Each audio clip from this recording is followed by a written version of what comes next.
ವಂಚಕರಿಗೆ ಹೆಡೆಮುರಿ ಕಟ್ಟೋಕೆ ಕೇಂದ್ರ ಸರ್ಕಾರ ಮುಂದಾಗಿದೆ. ಈ ಲೀಕಾಸುರರ ವಿರುದ್ಧ ಪ್ರಧಾನಿ ನರೇಂದ್ರ ಮೋದಿ ಅವರು ಈಗ ಮತ್ತೊಂದು ಅಸ್ತ್ರವನ್ನ ಪ್ರಯೋಗ ಮಾಡ್ತಿದ್ದಾರೆ.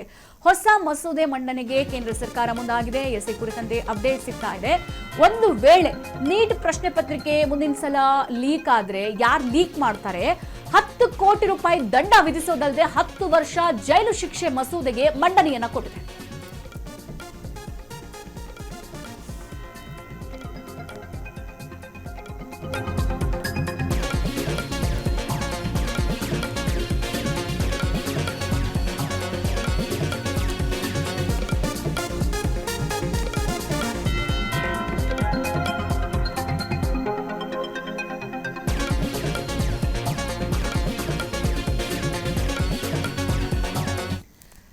ಈಗ ನೀಟ್ ಪ್ರಶ್ನೆ ಪತ್ರಿಕೆ ವಂಚಕರಿಗೆ ಹೆಡೆಮುರಿ ಕಟ್ಟೋಕೆ ಕೇಂದ್ರ ಸರ್ಕಾರ ಮುಂದಾಗಿರುವಂತದ್ದು.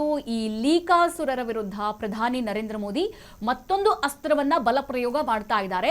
ಇಲ್ಲಿ ಹೊಸ ಮಸೂದೆ ಮಂಡನೆಗೆ ಕೇಂದ್ರ ಸರ್ಕಾರ ಮುಂದಾಗಿರುವಂತದ್ದು.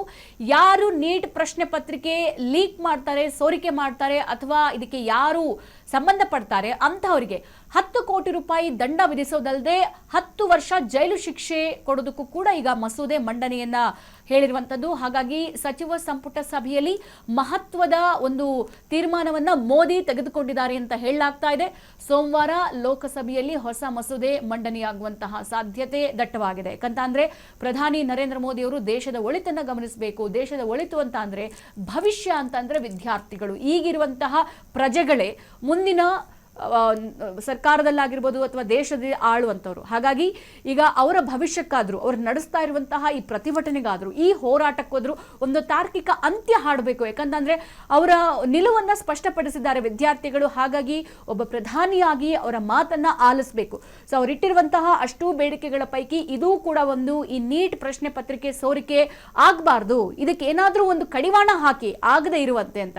ಸೊ 10 ಕೋಟಿ ದಂಡ ಅಲ್ಲದೆ 10 ವರ್ಷ ಜೈಲು ಶಿಕ್ಷೆ ಅಂತ ಅಂದ್ರೆ ಹಂಗಾದ್ರೂ ಹೆದರ್ತಾರಾ ಈ ಲೀಕಾಸುರರು, ಸೋರಿಕೆ ಮಾಡೋರು ಎಂಬರ್ಥದಲ್ಲಿ ಸದ್ಯ ಪ್ರಧಾನಿ ನರೇಂದ್ರ ಮೋದಿ ಅವರು ಈ ಒಂದು ನಿಲುವನ್ನ ಪ್ರಕಟಪಡಿಸಿದ್ದಾರೆ.